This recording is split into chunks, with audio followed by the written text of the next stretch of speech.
All right, friends, this is the last chapter of Whole, chapter 50. I can't believe we're finishing it. I hope you guys have enjoyed it as much as I have, and I hope you guys go and watch the movie now. All right, chapter 50. Stanley's mother insisted that there was never a curse. She even doubts whether Stanley's great-great-grandfather really stole a pig. The reader might find it interesting, however, that Stanley's father invented his cure for foot odor the day after the great-great-grandson of Elijah Yelnats carried the great-great-grandson of Madame Zeroni up the mountain. The Attorney General closed Camp Green Lake. Miss Walker, who was in desperate need of money, had to sell the land which had been in her family for generations.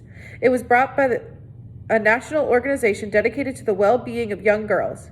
In a few years, Camp Green Lake will become a Girl Scout camp. This is pretty much the end of the story. The reader probably still has some questions, but unfortunately, from here on in, the answers tend to be long and tedious. While Mrs. Bell, Stanley's former math teacher, might want to know the percent change in Stanley's weight, the reader probably cares more about the change in Stanley's character and self-confidence. But those things are subtle and hard to measure. There is no simple answer. Even the contents of the suitcase turned out to be somewhat tedious. Stanley's father pried it open in his workshop, and at first everyone gasped at the sparkling jewels. Stanley thought he and Hector had become millionaires, but the jewels were of poor quality, worth no more than $20,000. Underneath the jewels was a stack of papers that had once belonged to the first Stanley Yelnats. These consisted of stock certificates, deeds of trust, and promissory notes. They were hard to read and even more difficult to understand. Miss Marengo's law firm spent more than 2 months going through all the papers. They turned out to be a lot more valuable than the jewels. After legal fees and taxes, Stanley and Zero each received less than $1 million. But not a lot less. It was enough for Stanley to buy his family a new house with a laboratory in the basement and for Hector to hire a team of private investigators. But it would be boring to go through all the tedious details of all the changes in their lives. Instead, the reader will be presented with one last scene, which took place almost a year and a half after Stanley and Hector left Camp Green Lake. You'll have to fill in the holes yourself. There was a small party at the Yelnats' house. Except for Stanley and Hector, everyone there was an adult.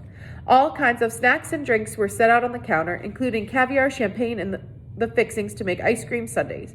The Super Bowl was on the television, but nobody was really watching. It should be coming on at the next break, Miss Marengo announced. A timeout was called on the football game, and a commercial came on the screen. Everybody stopped talking and watched. The commercial showed a baseball game amid a cloud of dust.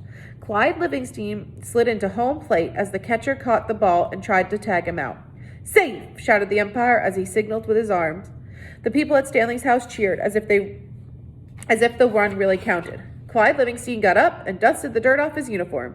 As he made his way back to the dugout, he spoke to the camera. "Hi, I'm Clyde Livingston, but everyone here calls me Sweet Feet." "Way to go, Sweet Feet," said another baseball player, slapping his hand.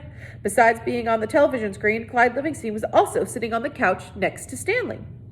"But my feet weren't always sweet," the television Clyde Livingston said as he sat down on the dugout bench. "They used to smell so bad nobody would sit near me in the dugout." "Whew, they really did stink," said the woman sitting on the couch on the other side of Clyde. She held her nose with one hand and fanned the air with the other. Clyde shushed her.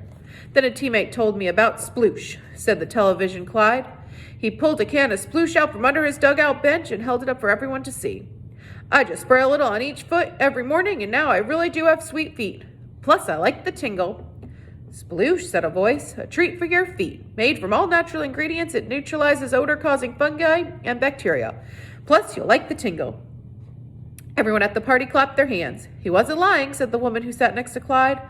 "I couldn't even be in the same room with his socks." The other people at the party laughed. The woman continued, "I'm not joking. It was so bad."